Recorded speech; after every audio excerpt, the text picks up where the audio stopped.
Part 4. The Dark Forest, Standoff and Survival. Years have passed since Luo Ji became a Wallfacer, and now he's ready to put his plan into action, even though the other three Wallfacers, Tyler, Hines, and Rey Diaz, have failed, their big ideas crumbling under pressure, leaving people angry and doubtful.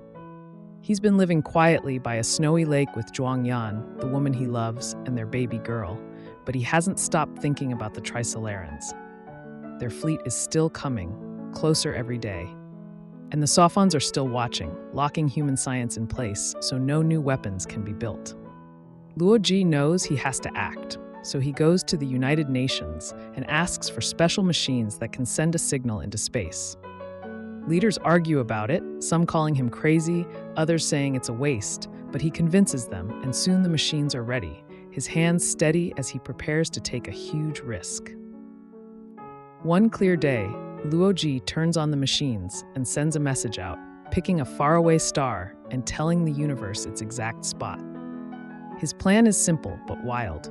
He's betting on his dark forest idea, that the universe is like a quiet forest where everyone hides, and if you shout where someone is, another hunter will destroy them to stay safe. He stands thereafter, looking at the sky, waiting for something to happen, because if this works, it could stop the Trisolarans. Nothing changes right away, and life on Earth keeps going, full of panic and fights about what to do next.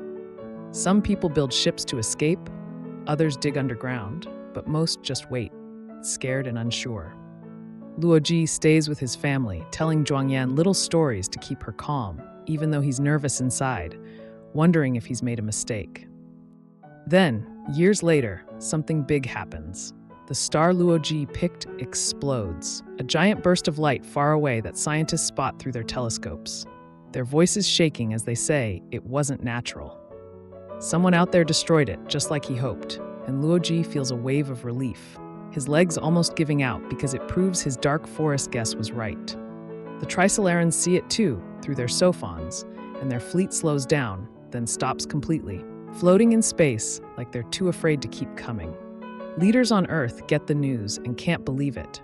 The aliens have paused, and it's all because of Luo Ji's signal, a threat that says Earth can call down destruction on them too. He sits with Zhuang Yan that night, holding her hand, his heart lighter than it's been in years. The word spreads fast, and people start cheering in the streets, their shouts full of hope because the Trisolarans aren't moving closer anymore. Leaders call it a standoff, a tense peace where both sides are stuck, too scared to fight.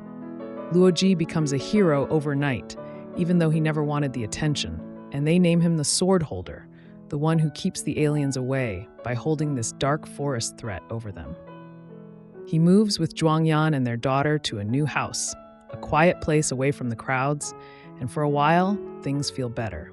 People thank him wherever he goes, their eyes bright with gratitude. And he tries to smile back, though he's still tired from carrying this burden alone for so long. But it's not a simple win. The Trisolarans don't leave, and the sophons stay, watching every step humans take. They send messages through the ETO saying they'll wait, keeping this peace for now, but it's clear they're not done forever. Luo Ji knows this, and it bothers him, keeping him awake some nights as he thinks about what might happen if they start moving again. The world calls this time the crisis era, and it's a strange mix of calm and worry.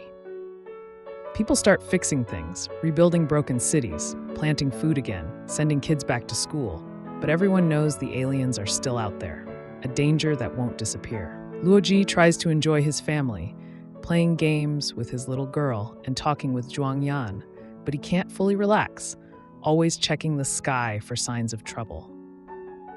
As more years pass, humans get used to this odd peace, and life keeps rolling on, even with the Trisolarans waiting in space.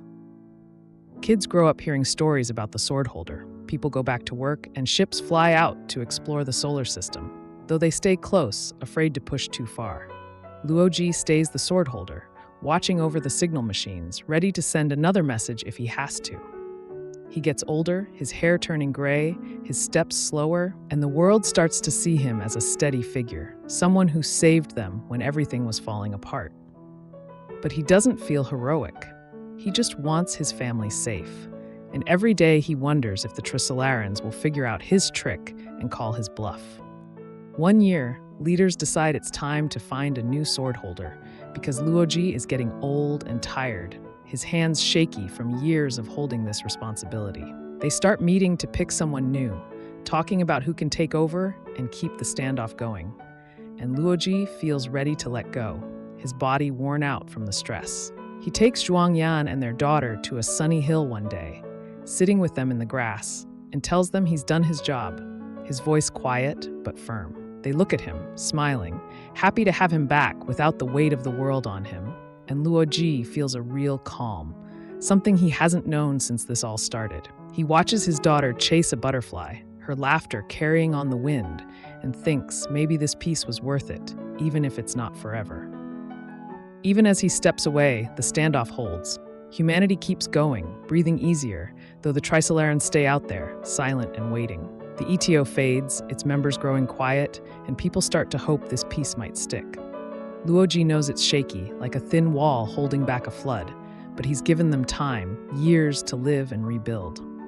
He sits with Zhuang Yan at night, their hands together, and feels a quiet pride, because this life, this moment, is what he fought for, even if the shadow of the aliens never fully lifts. So this part ends with Luo Ji's plan working, stopping the Trisolarans in their tracks, and humanity finding a fragile survival. The crisis era closes, the standoff begins, and Luo Ji steps back, leaving the world to carry on under the dark forest threat he created.